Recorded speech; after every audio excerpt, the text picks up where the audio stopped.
180일간의 수사 일정을 마무리한 내란 특검이 윤 전 대통령의 비상계엄 선포 이유에 대해 정적 제거로 판단했습니다. 계엄 준비 시기도 2023년 10월 이전부터로 특정을 했는데 자세한 내용을 손정혜 변호사와 짚어봅니다. 어서 오세요. 안녕하세요. 네, 오늘 오전에 최종 결과를 내란 특검이 발표를 했는데 지금 238명 규모로 180일간 운영된 특검의 수사가 이제 마무리된 거잖아요. 어떻게 들으셨습니까? 네, 역대 대한민국 역사상 가장 최장 기간이었고 최대 인력이 투입됐던 특검인 만큼 많은 성과도 있었고 많은 논란도 있었던 수사 결과가 보고가 됐다라고 보면 될 것 같고요. 일단 특검의 어떤 장점으로 그 말씀을 드리기에는 전방위적인 수사를 신속하게 개시함으로 인해서 집중적인 수사 결과 비상계엄 전후의 행적을 낱낱하게 파헤쳤다라는 점은 역사적인 의미가 있을 것 같고, 다만 일부 인원들과 일부 신병 확보에는 실패함으로 인해서 미진한 수사의 결과는 남았다는 것은 또 단점으로 지적할 수 있을 것 같습니다. 그럼에도 불구하고 내란 특검의 광범위한 수사 결과 어떻게 보면 27명이라는 어떤 기소의 어떤 성과를 마련했을 뿐만 아니라 최초의 공수처와 관련한 수사권 관할권 논란을 불식시키고 다수의 사람들에 대한 신병 확보를 했을 뿐만 아니라 윤 전 대통령에 대한 2차 구속도 실제 성과로서 인정할 수 있을 것이고, 나아가서 국정의 최고 책임자를 제외한 국무위원들에 대한 책임도 물음으로 인해서 국무위원으로서 헌법상의 의무를 지키기 위한 노력을 했는가와 관련한 수사를 진행했던 부분에 대해서는 성과가 있었다라고 말씀드릴 수 있고요.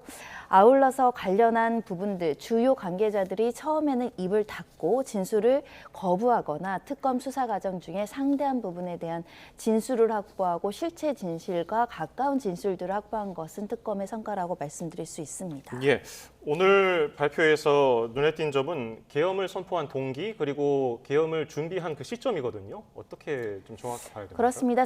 최초에 윤 전 대통령이 비상계엄을 선포하면서 또 국민들한테 대국민 사과를 하고 헌법재판소의 탄핵 심판을 받으면서 일관되게 주장을 했던 것은 반국가 세력을 이제 그 척결하고 부정선거에 대해서 방지할 목적으로 비상계엄을 할 수밖에 없는 절실한 국가적인 위기 상태가 있었다라고 주장을 했지만, 특검의 오늘 발표는 그런 목적이 아니라 입법부와 사법부까지 모두 군을 통해서 장악을 하면서 실제로 권력을 독점하려는 계획을 세웠을 뿐만 아니라 그런 독점의 목적도 나랑 반대되는 적대시되는 세력에 대한 제거 목적이 굉장히 컸다라고 이야기를 하면서 한마디로 독재가 이 비상계엄의 명분이었다. 이 북한과의 도발 상황도 이런 비상계엄의 어떤 명분으로 사용하려고 했다라는 비상계엄의 목적을 명확하게 설명을 했고요.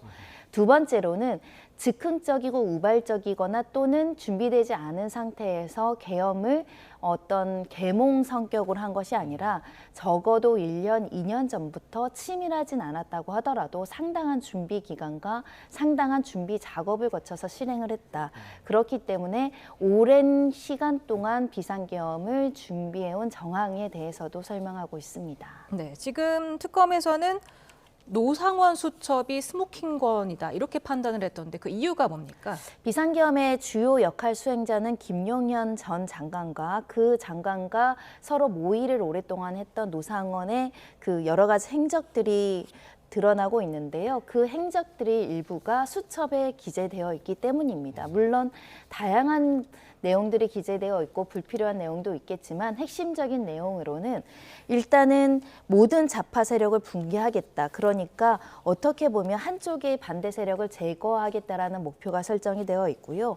국회나 정치개혁을 하고 헌법을 개정할 뿐만 아니라 선거구를 조정하고 선거권을 박탈하겠다라는 내용도 기재가 되어 있고, 이 최상무 지시 문건에는 또 국가비상입법기구라든가 또 영의형 메모의 정치인 체포 명단과 체포조 운영이라는 객관적인 물적 증거로서의 수첩, 메모, 이런 보고서, 쪽지들이 존재했기 때문에 구두로 설명하는 바와 같이 실제 실행 의사가 없었다거나 정치인을 영장 없이 체포하려는 의사가 없었다고 하더라도 다수의 관련된 문건들에 대해서는 이런 내용들이 적시되어 있기 때문에 특검과 헌법재판소 판단에는 이 모든 조치들이 위헌적이다. 그리고 이 목적은 어떤 국가의 수호라든가 체제를 수호하기 목적보다는 대통령으로서의 권한을 남용해서 권력을 독점하려는 의도이다라는 것을 명확히 보여준다고 설명했습니다. 있습니다. 예, 또 내란 특검은 대통령실과 관저를 이전하면서 대통령과 군이 밀착하게 되는 여건이 조성됐다고 판단했죠? 네, 이것은 비상기업 목적으로 관저를 이전했다고는 보기가 어려울 것 같습니다. 대통령 선거 공약이기도 했었고 또 다른 대통령들도 선거 공약으로 했었던 부분이기 때문인데요.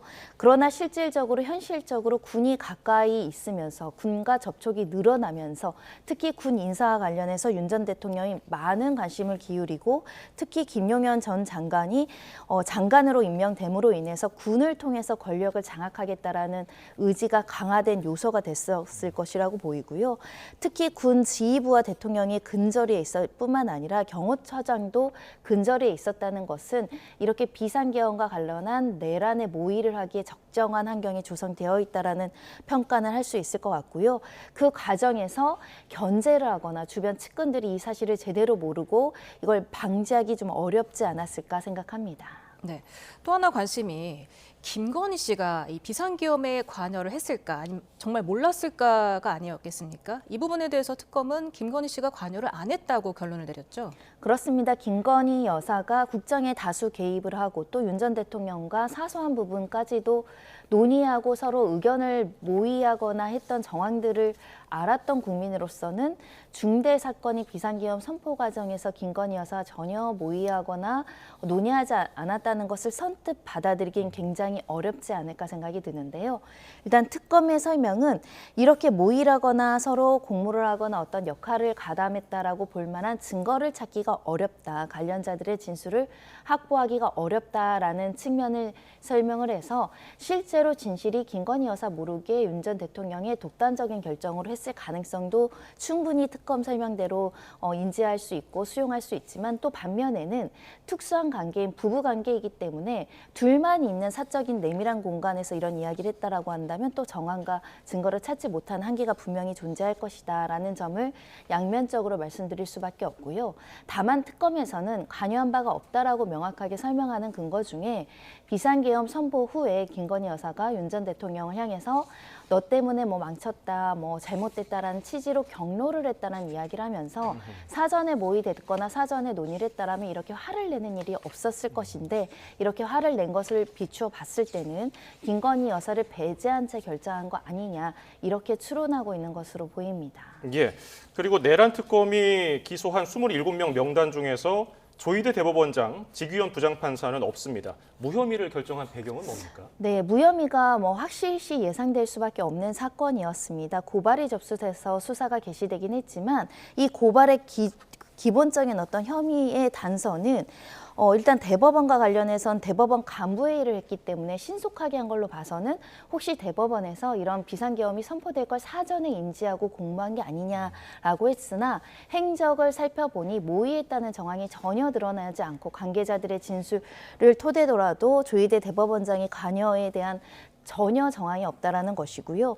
직위원 부장판사가 구속 취소와 관련해서 결정을 내린 것이 모종의 어떤 모의라든가 누군가의 지시나 이렇게 구속 상황에 대해서 풀어주기 위한 불순한 목적이 있었는 거 아닌가에 대한 고발 사건이 접수됐지만 이와 관련한 정황도 없고 추측과 어떤 말하자면 어떤 모종의 결탁이 있을 것이라는 추정적 의견만으로 수사를 개시했던 상황으로 보이기 때문에 당연히 무혐의로 기결되는 것이 자연스러운 사건이고 관련된 유죄를 입증할 만한 증거를 특검에서는 찾지 못했던 것 같습니다. 네, 특검은 사건을 249건을 접수해서 215건을 처리하고 나머지 34건은 이제 경찰 국수본에 넘기기로 결정을 했죠. 그렇습니다. 워낙에 최장기간 수사를 하기도 했지만 워낙에 관련자들이 많을 뿐만 아니라 관련된 제명도 다수 있었기 때문에 모든 사건을 종결하지 못했고 남은 사건 같은 경우는 경찰 특수본에 국수본에 넘길 수밖에 없는 사정이지 않을까 생각이 들고요. 그런 만큼 이 특검은 공소유지 체제로 인력을 재개편하고 나머지 수사가 미진하거나 새로 개시될 사건들은 경찰에게 넘김으로 인해서 사건 인계와 또 인력 인계가 이어질 가능성이 많습니다. 예. 다음 달 한덕수 전 총리 1심 선고가 이제 시험때 첫 번째로 해석이 되던데 예상 선고 형량은 얼마나 됩니까? 일단 내란죄는 유죄 가능성이 많지만 일단은 내란죄의 공범으로 기소가 됐기 때문에 실질적으로 방조의 구체적인 역할을 했는지 부분에 대한 유무죄 판단은 여전히 법원의 판단이 있어야 되는 상황이고요. 만약에 유죄로 판단된다라고 한다면 중형 선고는 불가피할 것으로 보입니다. 그 이유는 행위의 불법성이 짙어서라는 부분도 있겠지만 결국은 국무총리로서의 국정의 제2인자로서 이런 비상계엄을 방지하지 못하고 오히려 동조란 부분에 있어서 역사적인 사명감, 책임감을 다하지 못했다라는 책임의 무거움 때문에 중형 선고가 불가피하지 않을까 생각이 들고요.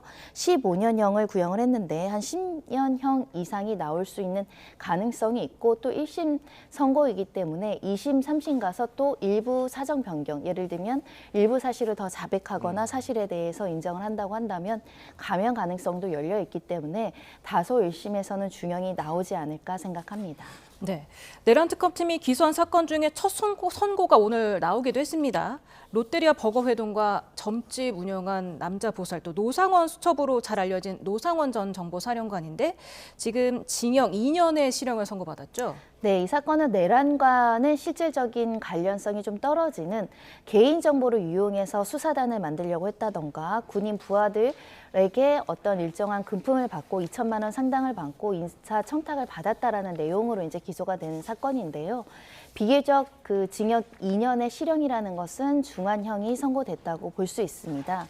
재판부에서도 개인정보법을 단순히 위반했다는 초범 같은 경우는 벌금형도 많이 나오지만 이 사건의 개인정보를 취득해서 불법적으로 알아보려고 했던 시도 자체는 내란죄랑 연결되는 불순하고 불법적이고 국가의 위기를 초래할 수 있는 개인정보 관련한 유출과 그 누설이기 때문에 이 점을 엄중하게 책임을 묻겠다라고 실형 2년을 선고를 했습니다. 예, 다음 주제 살펴보죠. 오늘 경찰이 통일교 의혹 수사에 관련해서 국회의원 사무실 등을 압수수색했는데 지금 수사 속도 어느 정도로 보고 계십니까? 네, 늦었지만 전방위적인 수사가 불가피하고 반드시 더 신속하게 이루어져야 될 필요성이 있습니다. 워낙에 시간이 흐른 사건이고 7년 전, 8년 전, 적어도 4, 5년 전 사건이다 보니까 관련된 물증을 확보할 수 있는지가 굉장히 관건인 상황에서 이미 유실되거나 폐기됐을 수 있는 자료들을 지금 통일교로부터도 찾아야 되고 의원 사무실이나 의원 주거지 이런 부분들도 확인해 나가지 않을까 생각이 들고요.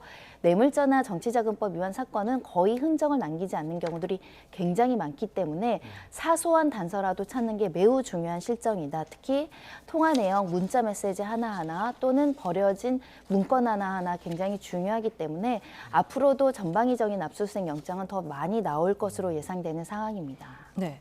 그런데 윤영호 전 통일교 세계본부장이 지난 8월 김건희 특검에서는 굉장히 구체적으로 여야 정치인 3명을 천정궁으로 불러서 현금 3, 4천만 원을 박스에 넣어줬다. 뭐 까르띠에니, 불가리니 명품 시계 브랜드까지 나왔었는데 진술을 번복했죠.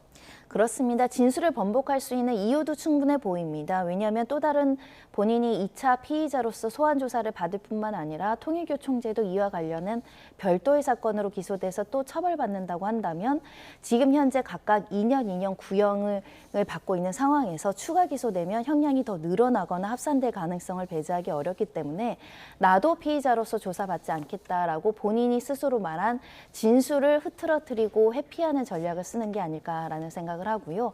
이런 만큼 이 최초의 진술이 신빙성이 높다라고 평가를 법원에서 받으려면 그를 뒷받침하는 추가 증언과 추가 물증이 확보가 돼야 됩니다. 사람의 말은 계속 반복될 수 있다는 취지에서 이 윤 전 본부장이 말한 최초의 진술이 객관적 진실과 부합하는가 아니면 허위나 가장된 진술이었는지를 밝혀내는 게 수사팀의 역할 같습니다. 예, 지금 정치권에서는 통일교 관련 특검 관련해서 갑론을박인데 도입 가능성이 있다고 보십니까? 상당 부분 지금 여야 거대 정당에서 주춤하고 있는 것 같습니다. 왜냐하면 통일교 특검이 어디로 튈지 모르고 각 정당이 어떠한 여파를 가질지 모른다는 정치적인 고려 때문에 주춤할 수밖에 없는 상황이고 특히 특검 기간과 맞물려서 지방선거를 대비해야 되는 양 정당에서는 통일교와 관련한 특검을 하다가 주요 인물들이 거론되고 그 수사가 당 전체에 대해서 어떻게 보면 부정부패의 오명을 씌울 수 있다는 우려를 하고 있기 때문에 좀 주저하지 않을까라는 생각이 들어서